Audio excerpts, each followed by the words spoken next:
Welcome. Welcome once again. Oh, look at me. My necklace clear sideways. Yeah.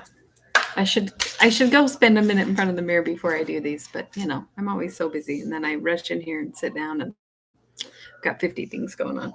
I'm a mom. I don't have time to try to look cute. Okay. So, before we get started, what did you have for dinner? I made dinner rolls the other day, and we had a few more. So I made sandwiches, but I basically made a crab salad, but I put fresh basil in it and made it really good. And then we just put it on the rolls like a sandwich. It was so good. Like I was surprised how yummy it was. And then just chips and cottage cheese sandwiches, simple. But I did make donuts this morning, last night, Kayla. So I remember how the subject came up, but I said something about making donuts, and she's like, "You know how to make donuts?" And I said, "Yeah, I've made donuts lots of times." Ah, you guys had pizza. Tess had pizza. I love pizza. You know I do.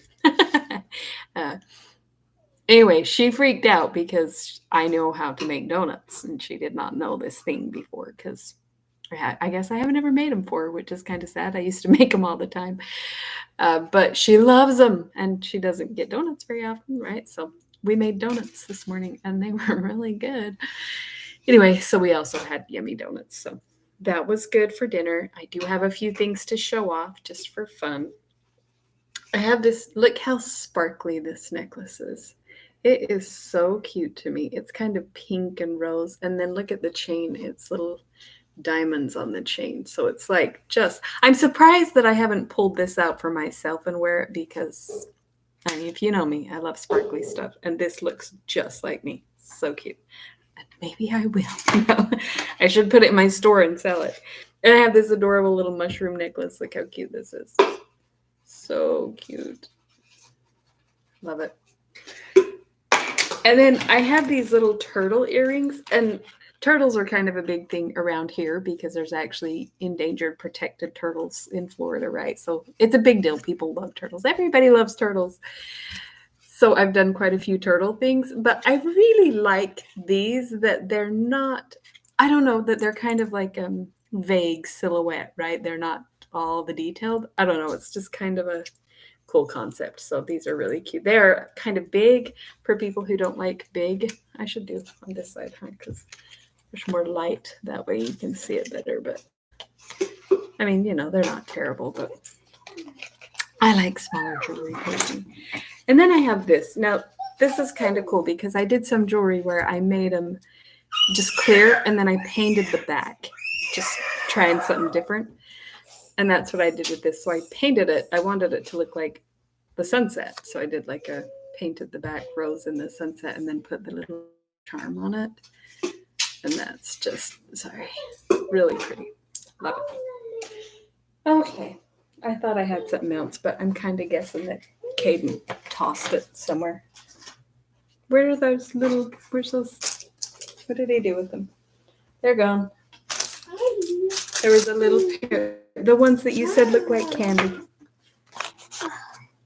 Oh, are they over there? Oh, bring them to me. Oh. Yeah. And then these cute little earrings.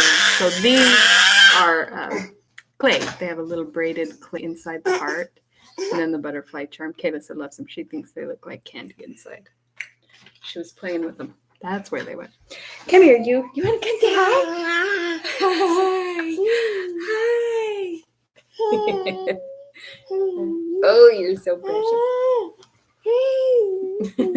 he loves it. He loves to see himself in the camera. He loves the attention. He's so happy. Okay, Understood Betsy, Chapter 2. This is such a cute story to me. And I know that some of these stories are like little kid stories, but they're so cute. They're the cutest kid stories. And we could get into some deeper stuff too. I kind of want to read Jane Eyre. And I don't know if any of you know the story of Jane Eyre, but it's dark. It's long. It's a thick book and it's really deep and dark, but I won it as a gift. I won a box full of books at a school thing, and that was one of them. And I loved it. I loved that book. I read it so many times. But it's kind of it's a dark story, so I might read that. Probably most of you never even heard of it, but for fun, for now, we're doing the fun little lighthearted, children's stories. Understood Betsy. So her parents died when she was small, and she was raised by her very conscientious and helicopter parenting aunt. But the mother got sick. So it's her cousin and her aunt. The aunt got sick, so the cousin needed to go to the seashore to take care of her, and so Betsy got sent off to the worst place she could ever imagine, the Putneys. So this next chapter. Oh, you're so nice. Is her going to the Putneys. Here.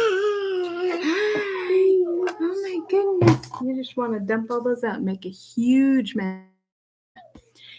He's like, yes, I do. Oh. Chapter 2. Betsy holds the reins. You can imagine, perhaps, the dreadful terror of Elizabeth Ann as the train carried her along toward Vermont and the horrible Putney farm. It had happened so quickly, her satchel packed, the telegram sent, the train caught, that she had not had time to get her wits together, assert herself, and say that she would not go there. Besides, she had a sinking notion that perhaps they wouldn't pay any attention to her if she did. The world had come to an end now that Aunt Frances wasn't there to take care of her. Even in the most familiar air, she could only half breathe without Aunt Frances, and now she was not even being taken to the Putney farm. She was being sent. She shrank together in her seat, more and more frightened as the end of her journey came nearer, and looked out dismally at the winter landscape, thinking it hideous with its brown bare fields, its brown bare trees, and the quick running little streams hurrying along. You're such a pumpkin.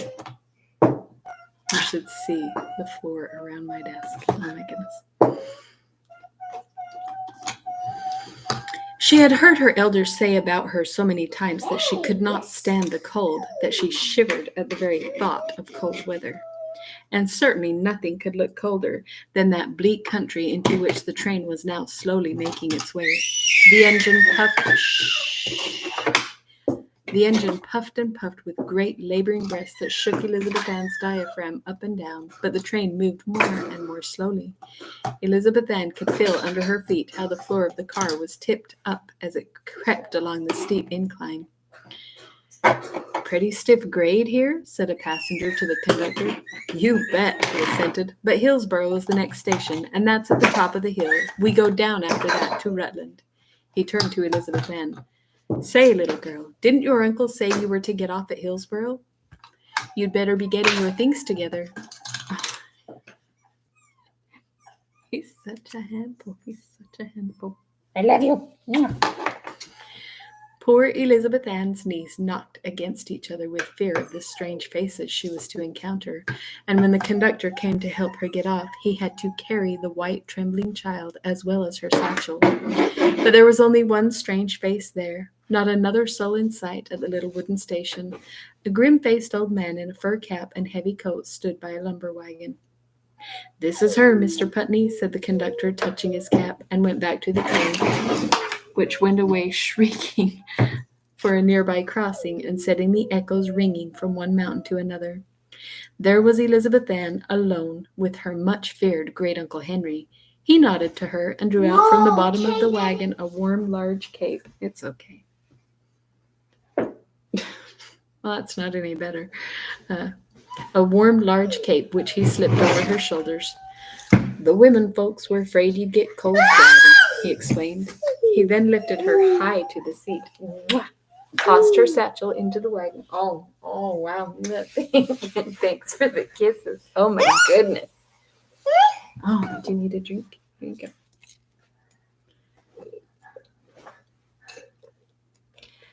He tossed her satchel into the wagon, climbed up himself, and clucked to his horses. Elizabeth Ann had always before thought of it an essential part of railway journeys to be much kissed at the end and asked a great many times how you had stood the trip. She sat very still on the high lumber seat, feeling very forlorn and neglected. Her feet dangled high above the floor of the wagon. She felt herself to be in the most dangerous place she had ever dreamed of in her worst dreams. Oh, why wasn't Aunt Frances there to take care of her? It was just like one of her bad dreams. Yes, it was horrible. She would fall. She would roll under the wheels and be crushed too. She looked up at Uncle Henry with the wild, strained eyes of nervous terror which always brought Aunt Frances to her in a rush to hear all about it, to sympathize, to reassure. Uncle Henry looked down at her soberly, his hard, weather-beaten old face quite unmoved. "Here, you drive, will you, for a piece?" he said briefly, putting the reins into her hands, hooking his spectacles over his ears, and drawing out a stubby pencil and a bit of paper. "I've got some figuring to do. You pull on the left-hand rein to make 'em go to the left, and t'other way for t'other way, though 'tain't likely we'll meet any teams." Elizabeth Ann had been so near one of her wild screams of terror that now, in spite of her instant absorbed interest in the reins, she gave a queer little yelp. She was all ready with the explanation, her conversations with Aunt Frances having made her very fluent in explanations of her own emotions. She would tell Uncle Henry about how scared she had been and how she had been just about to scream and couldn't keep back that one little. But Uncle Henry seemed not to have heard her little howl, or if he had, he didn't think it worth conversation, for the horses were certainly going to one side. She hastily decided which was her right hand. She had never been forced to know it so quickly before, and pulled furiously on that rein. "You're being kind of noisy, sis." The horses turned their hanging heads a little, and miraculously there they were in the middle of the road again. Elizabeth Ann drew a long breath of relief and pride and looked to Uncle Henry for praise. But he was busily setting down figures as though he were getting his arithmetic lesson for the next day and had not noticed. Oh, there they were, going to the left again.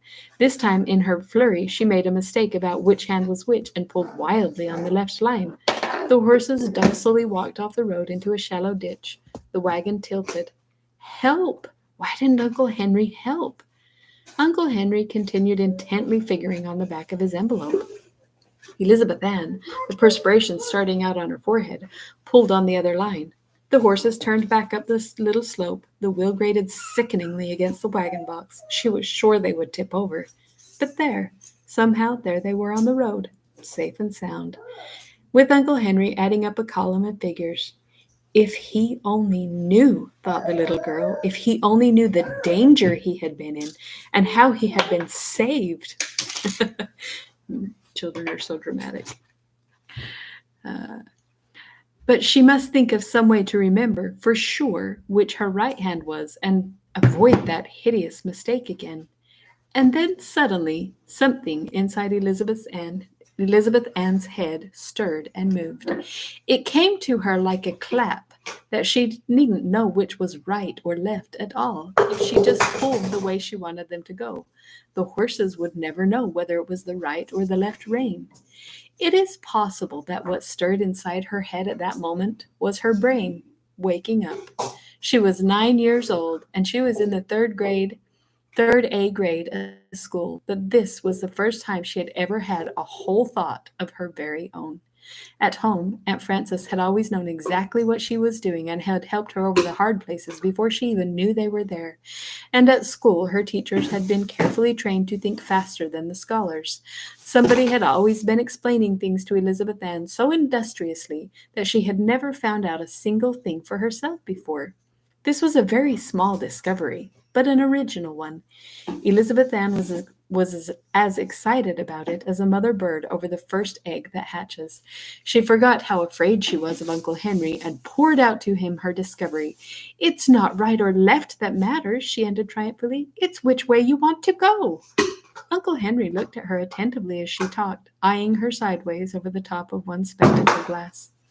When she finished, "Well now, that's so," he admitted, and returned to his arithmetic. It was a short remark, shorter than any Elizabeth Ann had ever heard before. Aunt Frances and her teachers always explained matters at length, but it had a weighty, satisfying ring to it. The little girl felt the importance of having her statement recognized. She turned back to her driving. The slow, heavy plow horses had stopped during her talk with Uncle Henry. They stood as still now as though their feet had grown to the road. Elizabeth Ann looked up at